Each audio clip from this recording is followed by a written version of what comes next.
Hello, everyone. Welcome to Thought Leadership Thursday. On Thought Leadership Thursdays, I interview thought leaders that will make you go, and hopefully help you hack your growth.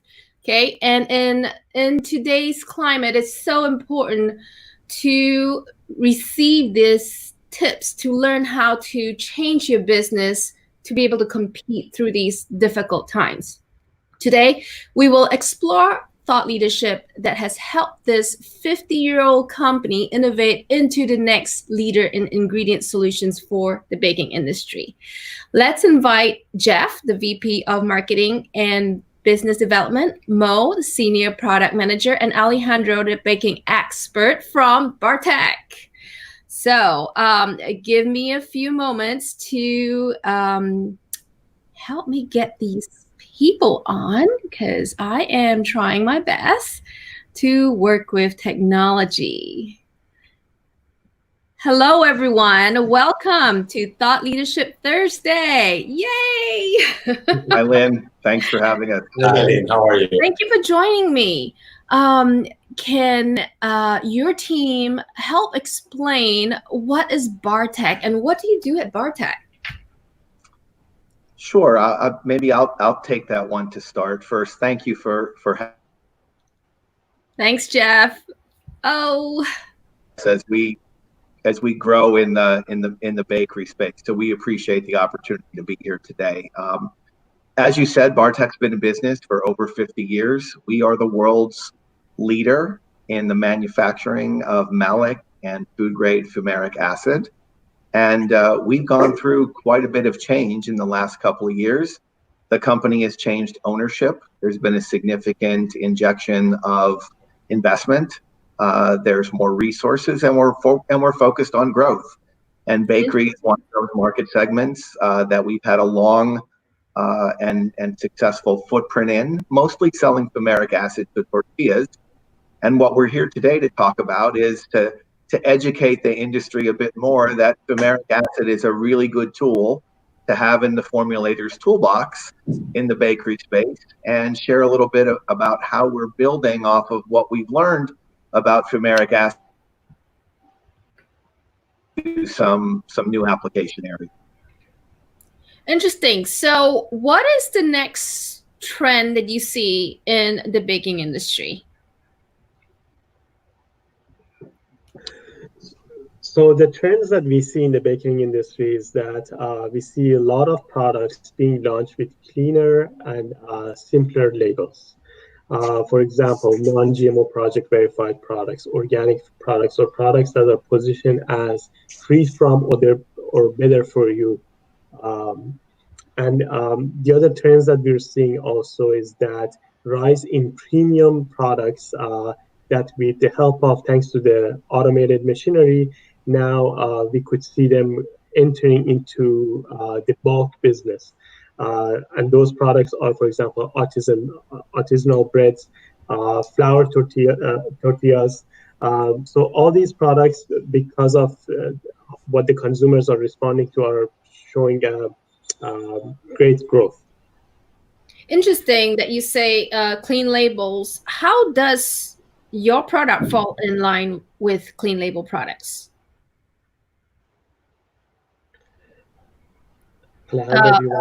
Mo, that question was directed to you, Mo, or Alejandro. Sounds good. So fumaric acid could be used, for example, in flour tortillas as a preservative, and it would allow to use less of certain ingredients that are traditionally used as preservative in the industry, and that could be calpro. Or it could enhance or boost the effect of some of the natural ingredients that are used to inhibit the growth of mold, for example.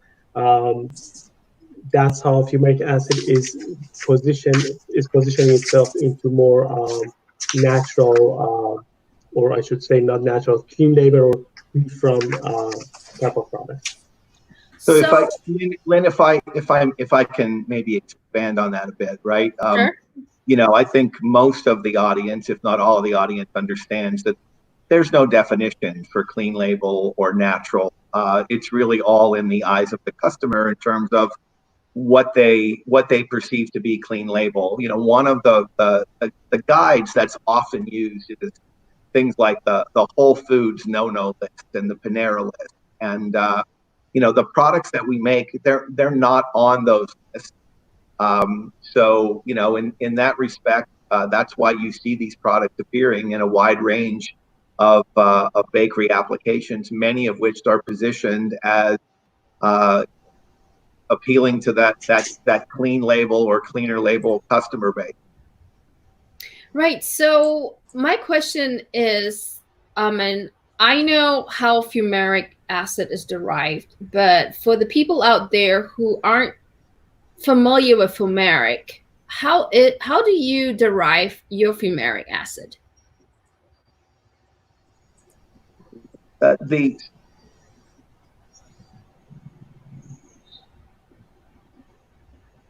synthesis process. Ooh, Jeff, we can't really hear you very well. I think you got cut off a little bit. Uh-oh. Okay. Sorry. Hopefully my connection is holding up here. That's better. So, the acids that we produce are acids that are found in nature, of course, but there's no way to easily extract these things from nature in a cost-effective way. So, our products are made by a synthesis process that allows them to be, sold and made. Ooh, he got cut off 5 again. countries around the world and a whole bunch of end-use applications. Yeah. Mo, can you elaborate what Jeff said? Because I think Jeff got cut off a little bit. His internet connection is not very good. I think yours is better.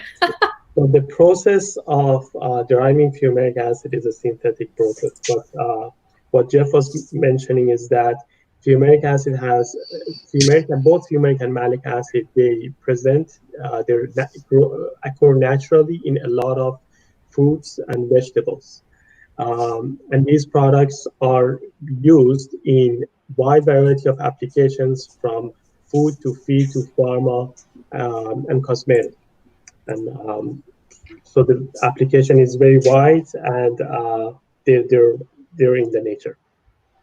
That's great. So, Alejandro, let me ask you, how would fumaric acid work in baking applications?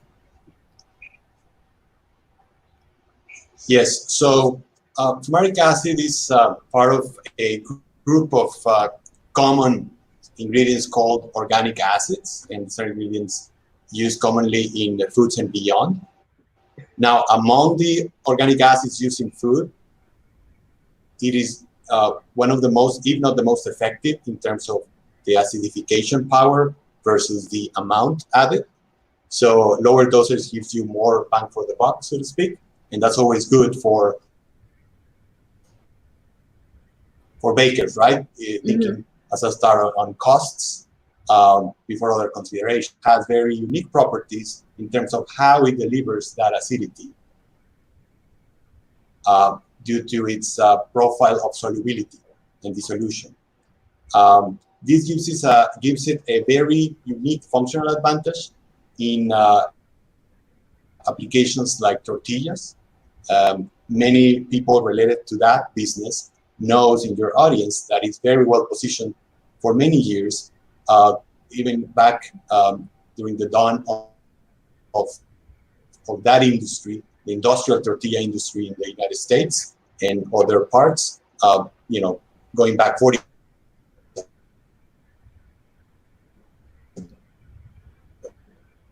Oh, I think Alejandro got cut off as well. We're having massive connection issues this morning. Mo, can you hear me? Yes, I can hear you. Okay, are you able to continue what Alejandro was saying? I was talking about, such as artisan bread and so on, where we, based on internal research, we are now offering some new. We see that advantage that it can be to other common organic organic acid. Okay, so I think we got cut off quite a bit from the application side. Mo, can you continue talking about that aspect? Absolutely. I think Alejandro? Alejandro was touching base on a couple of sort of trends we see in the market.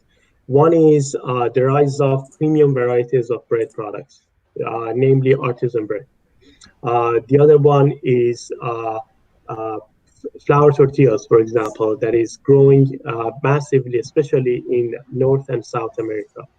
And the other one is reduced chemicals or preservatives in these products, both with respect to the positioning and cost and use purposes. And what fumaric acid does, and some of our proprietary systems, is that they would help formulators with coping a lot of challenges that they face, for example, in making of artisan bread in a large commercial scale.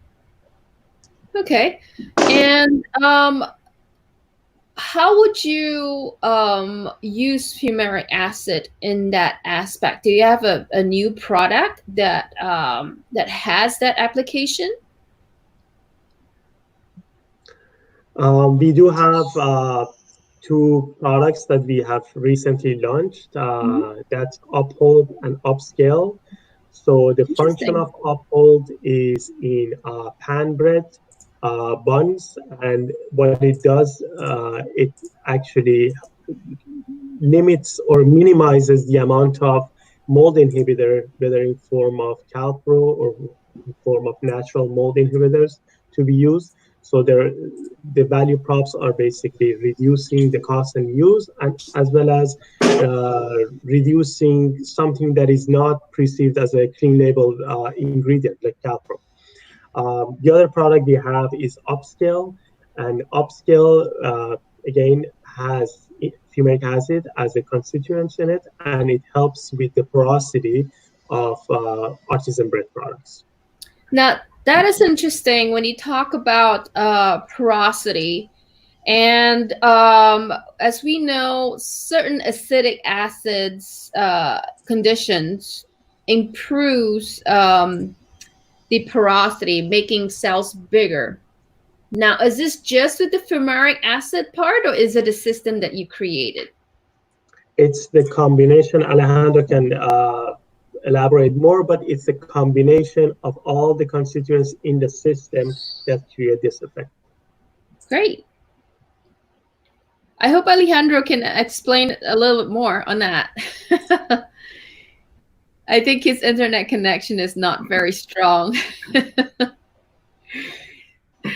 I think, you know, I cannot take the place of Alejandro from a technical perspective.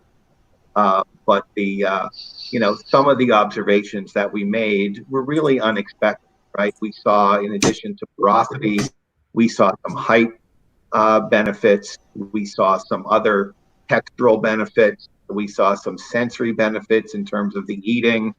And these were so unexpected that we actually went ahead and filed a patent application around the upscale technology. Interesting. And that's part of what we're following through we did that in 2019, introduced the concept later in the year at IBIE, and then we're following that work through this year. And Alejandro is the technical resource responsible for that experimental program. That's interesting. So where do you think your company is headed next with these kinds of systems? So, you know, we are we're looking for interest from the market. I think we're looking for customers who are willing to go to the next step with Bartek, and that would be engaging in some more technical discussions about problems to be solved. We're certainly ready, in our opinion, to move to customer trials. So if someone out there is experiencing some issues with respect to an artisan bread formula, trying to scale it up to you know, a higher speed line for manufacturing, or if you're just trying to solve some textural properties we think that the upscale bakery ingredient system is definitely worth a look. So for us, our next step is to go out there and get some real life experience. There's nothing like rolling up your sleeves and working in a bakery, Lynn, as you know better than us, to really understand how these systems work and the impact they can have. Right, that's true. And I have to say that acids have been overlooked over the years, and not too many people have really put much emphasis on acids and porosity. So great job, Bartek, on trying to drive that system with a very simple, clean label solution. And so I would like to thank your team for coming on today. But before we go, Jeff, as a leader, I always like to ask you for tips on leadership before we leave. Can you share your top tips on leadership? Absolutely. I didn't know you were going to ask that question, but I have no issue whatsoever with that. So to me, I think one of the most important things that you can do as a leader is to be transparent and to be clear with the people that are working for you and the people that are working with you. Right? No agendas. Make sure that they understand what you expect of them. And frankly, they should be able to set expectations of you as well. And in my experience, that alignment is a very, very powerful outcome from being transparent and creating that clarity. And when your team is aligned, I think it can do some really amazing things. That's really short and simple, Jeff. I love that leadership style.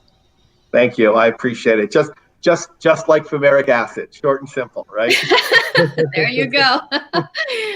Thank you, guys. Thank you for coming on today. I appreciate it. Thank you. Have Cheers. a nice one. Bye-bye. See everybody else. Thank you for coming today. We'll be back tomorrow with Forum Fridays. Bye.